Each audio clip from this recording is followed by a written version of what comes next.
Series বাঁচানোর ম্যাচের আগে হোটেলে বিশ্রামে কাটিয়েছে বাংলাদেশ দল। ব্যাটিংয়ে ভুল ত্রুটি নিয়ে কাজ করেনি। অন্যদিকে অস্ট্রেলিয়া ম্যাচ জিতেও মাঠে ছুটে গেছে। সর্বোচ্চ প্রস্তুতি নিয়ে কোনো ছাড় দিতে চায় না বাংলাদেশকে। চট্টগ্রামে দ্বিতীয় টি-20 আজ দুপুর 2টায়। দৃশ্যটা হতে পারত অন্যরকম।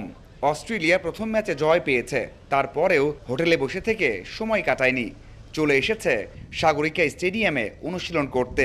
আর বাংলাদেশ বড় ব্যবধানে হেরে ছন্নছাড়া ক্রিকেট খেলেও হোটেলেই থেকেছে।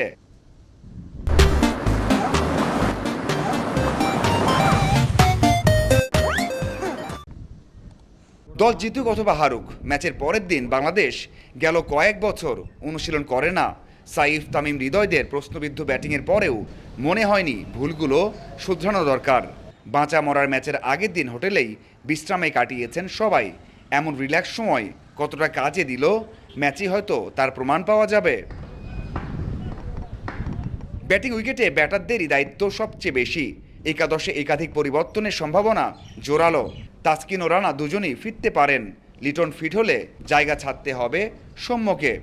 যেহেতু দিনের আলোতে খেলা হচ্ছে, মানে উইকেটে একটু তো ধরেন বল একটু স্লো সাইডে থাকতেই পারে। র্যানচো ওই ধরনের এমন এফেক্টিভ বলার না যে এরকম কন্টিনিউয়াসলি আমাদের উইকেট নিয়ে যাবে। সো আই হোপ যে আমাদের ব্যাটসম্যানরা এই জায়গাটা নেক্সট ম্যাচ থেকে ওভারকাম করে ফেলবে। প্রথম ম্যাচ শেষে অস্ট্রেলিয়া বলেই দিয়েছে যেরকম উইকেট তারা আশা করেছিল তার থেকেও ভালো উইকেট পেয়েছে।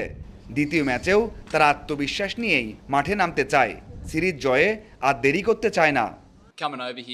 উইকেটে যতটা টার্ন থাকবে ভেবেছিলাম তেমনটা হয়নি। অধিনায়ক মার্শ দারুণ বুদ্ধি দিয়ে বল করান। জ্যাম্পার সাথে বল করা স্বপ্নের মতো। আশা করি পার্টনারশিপ ভালো হবে। দিনের আলোতে ম্যাচ, উইকেট কন্ডিশনে পরিবর্তন আসবে না, বৃষ্টিতে ভেস্তে যাবে না ম্যাচ। তাই তো টস জিতে ফিল্ডিং করাই হয়তো বুদ্ধিমানের কাজ হবে।